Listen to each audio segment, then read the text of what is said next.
গোটা একটা রাত নির্ঘুম কাটালো সার্থক এবং স্রোত। হ্যাঁ বন্ধুরা, ভিডিওতে লাইক দিয়ে দেখতে থাকুন। স্রোতকে হোটেল রুমে নিয়ে যাওয়া মাত্রই সার্থক বলতে থাকে যে আজ রাতে মনে হয় না আর আমার ঘুম হবে স্রোত, কারণ তুমি যে পরিমাণে আমাকে ভয়াবহ আতঙ্কে ফেলে দিয়েছো, তারপরে ঘুম আসা কি আমার পক্ষে আদৌ স্বাভাবিক বলে তোমার অন্তত মনে হয়? তখন স্রোত বলতে থাকে যে কেন, তোমার এই অগ্নি পরীক্ষাটা নেওয়াটা তো আমার দরকার ছিল, এটা জানার জন্য যে তুমি তো আমাকে বলেছো যে তোমার জীবনে আমার থাকা না থাকাটা একই সমান, তাহলে সেটার পরীক্ষা তো অবশ্যই আমার নেওয়াটা দরকার, তাই না? তাহলে আজকে হাড়ে হাড়ে টের পেয়ে গেলাম যে তোমার লাইফে আমিও কোনো রকম কোনো ইম্পর্টেন্স রাখি। অন্যদিকে সার্থক বলতে থাকে যে কেন, এখনও নিশ্চয়ই তোমার সন্দেহ কাটেনি, তাই তো তুমি এসব কথা ভুলভাল বকছো, তাই তো?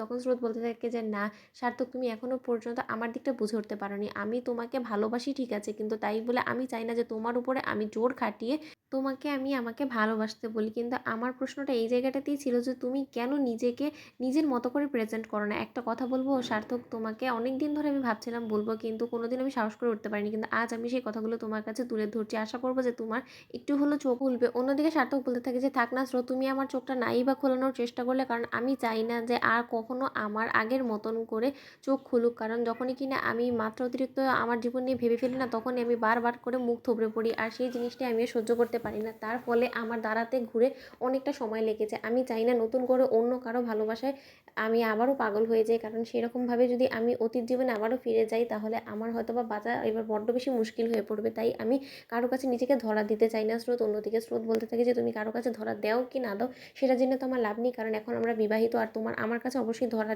দিতে হবে, আর তুমি অলরেডি আমার কাছে ধরা খেয়ে গেছো সার্থক, সেই জিনিসটা তোমাকে অ্যাকসেপ্ট করতে হবে। শোনো, আমি তোমাকে একটা কথা বলছি, তুমি সেই সার্থক কিনা যেটা কিনা তুমি সকলের সামনে নিজেকে প্রেজেন্ট করো বা দেখানোর চেষ্টা করো। তুমি সম্পূর্ণরূপে একটা ভিন্ন একজন মানুষ, কিন্তু নিজেকে তুমি সবসময় লুকিয়ে রাখার চেষ্টা করো। কেন করো বলো তো? যেদিন বিতস্তা তোমার জীবন থেকে চলে গিয়েছে সেদিন থেকে কি তুমি নাওয়া খাওয়া থেকে শুরু করে সব কিছু ত্যাগ করে দিয়েছো? দাওনি তো, তাই না? তুমি যদি নাওয়া খাওয়া ত্যাগ করে দিতে তাহলে তো তুমি সশরীরে আমার সামনে এরকম করে দাঁড়িয়ে থাকতে না।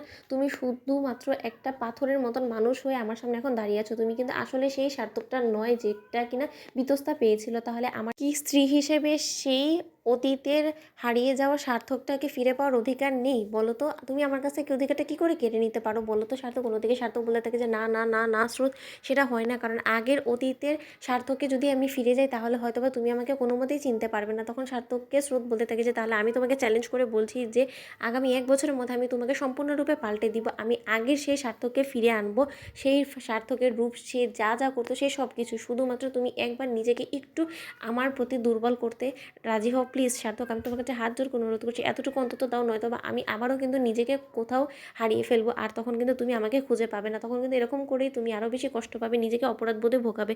নিশ্চয়ই তুমি সেটা চাও না, তাহলে আমার কথা তোমাকে অবশ্যই রাজি হতে হবে। তো বন্ধুরা, ভিডিওটা ভালো লাগলে লাইক, কমেন্ট, শেয়ার করে সাবস্ক্রাইব করতে ভুলো না।